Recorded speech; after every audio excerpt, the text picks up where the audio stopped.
5 pelaku pembobol minimarket ditangkap Satreskrim Polsek Panakukang, Makassar. Kelimanya dibekuk di lokasi yang berbeda.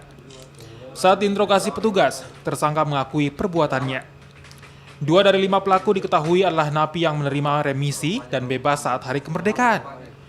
Petugas mengamankan barang bukti berupa 2 parang, badi, dan busur panah yang kerap digunakan pelaku saat menjalankan aksinya, serta uang sebesar Rp500.000.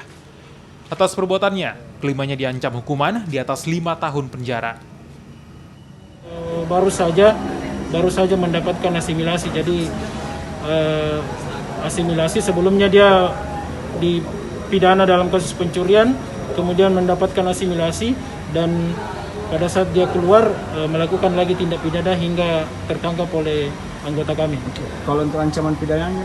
Ancaman hukuman dari perbuatan pelaku ini rata-rata di atas 5 tahun penjara, dan kami juga akan koordinasi dengan Polres Goa karena pelaku ada juga melakukan TKP dalam wilayah hukum Polres Goa.